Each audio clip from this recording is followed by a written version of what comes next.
Salut tout le monde, aujourd'hui on se retrouve pour un nouveau test sur la chaîne Lab Cigarette et aujourd'hui on va tester le Rasta. C'est un tabac que vous me demandez depuis des années, enfin depuis le début de la chaîne, et j'ai jamais voulu le faire simplement parce que je connaissais ce tabac, je l'avais déjà goûté et je l'avais pas aimé, mais je me suis dit bon, cette fois ce sera le petit cadeau pour vous. Test du Rasta. Alors si on regarde la composition, si on s'intéresse à la composition du Rasta, elle est ici, tabac 97%, agent de saveur, agent de texture et conservateur inférieur à 3%. Donc les chiffres mentionnés là, ce sont avec les papiers, les types A, les types B. Il faut toujours se placer en épaisseur 0,75 pour ces filtres ici, OCB, et en type A pour les feuilles OCB courtes. Et si on regarde bien, on a en goudron 13 mg et en nicotine 0,8 mg, donc ce qui est plutôt fort en goudron et faible en nicotine comparé à d'autres tabacs. Et bon, on sait bien que sur les roulés c'est toujours plus fort. Donc la coupe de ce tabac, il est un peu humide quand même, faut l'avouer. La coupe est pas trop mal, elle fait un peu dépaquer en fait, c'est un peu ça qui est dommage. Et il y a beaucoup de petits trucs comme ça qui ressortent. Bon, voilà, c'est pas une coupe extraordinaire, elle est humide hein, quand même. Au toucher, on sent que c'est un tabac humide. Et donc voilà, donc pour l'instant, l'avantage de Rasta, c'est qu'il n'a pas trop d'agents de saveur et de texture, donc ce qui est pas mal.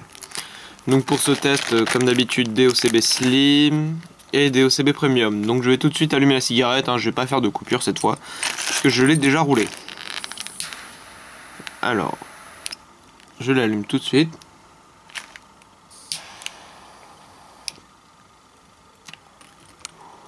Donc, premier abord, c'est que je vais vous dire qu'il ne faut pas trop tasser si vous avez du Rasta. Même très légèrement, ça suffira pour que votre cigarette soit infumable, tout simplement bloquée ou bouchée. Alors après, là, ce que je vois, c'est que je suis quoi, il me reste un tiers du paquet.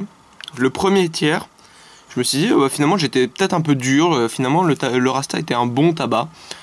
J'ai bien apprécié le premier tiers, je me suis dit que ça allait. Le deuxième tiers, eh ben, il a commencé à piquer un peu au niveau de la bouche, bizarrement. Et puis là, le troisième tiers, c'est presque infumable. Je me demande même si je vais pas, si je vais le laisser de côté et continuer à le fumer. Ce tabac pique extrêmement la gorge. C'est-à-dire que quand on tire, déjà souvent c'est trop tassé, alors que je roule normalement. Et en plus de cela, il pique la gorge et il pique au niveau du nez quand on recrache la fumée, et c'est vraiment pas agréable.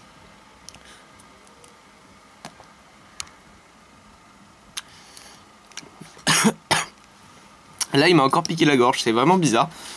C'est peut-être un problème de ce tabac-là, de ce lot, enfin du paquet que j'ai acheté, mais j'avais déjà eu ça sur un ancien Rasta que j'avais testé. Et donc c'est exactement ce que je me disais, c'est que ce tabac est vraiment pas bon. J'ai vraiment pas accroché, le goût est pas extraordinaire. Au début, j'aurais pu me dire ça passe, finalement il est pas trop mauvais, mais quand même, il reste un tiers du paquet, je veux dire, je vais pas acheter un tiers, donc un paquet c'est... Quand je fais des tests de tabac, c'est sur toute la durée de vie du paquet, c'est s'il change pas trop de goût à la fin et tout, là il change totalement, et il se met vraiment à piquer la gorge. J'étais tellement impressionné que j'ai fait goûter à mes amis, et ils étaient tous surpris aussi de voir un tabac qui pique au niveau du nez, c'est vraiment bizarre. Donc moi je le conseille pas du tout le Rasta, c'est vraiment ce que je vous avais dit, hein. Voilà aussi pourquoi la chaîne Lab Cigarette sert, c'est parce que quand il y a des tabacs qui sont pas bons, au moins que vous les achetiez pas. À part un packaging assez joli, peu d'agents de saveur et de texture, le reste il n'a aucun avantage, vraiment. Moi je conseille pas du tout ce tabac. C'est vraiment une déception, c'est vraiment ce que je pensais du Rasta. Pourtant je suis parti objectivement, je me suis dit cette fois tu vas rester objectif, tu vas goûter au début je l'ai trouvé bon, je me suis dit bon bah j'ai peut-être un peu exagéré toutes les fois, j'aurais pas dû être aussi sévère sur ce tabac. Mais finalement je me retrouve avec la fin du paquet extrêmement dégueulasse.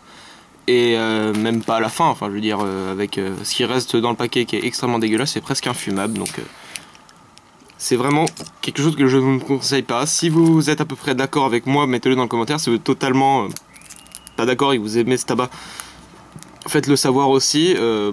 Moi personnellement je trouve qu'il n'y a pas vraiment de saveur agréable qui ressort, et en plus il pique au niveau du nez et de la gorge, donc c'est pas quelque chose que je conseille. Donc des conseils de la chaîne Lab Cigarette, voilà ce que je pouvais dire à propos du Rasta, c'est à peu près ce que je pensais. Donc Voilà, au moins le test du Rasta a été fait. Je ne rachèterai pas ce tabac, je ne vous le conseille pas.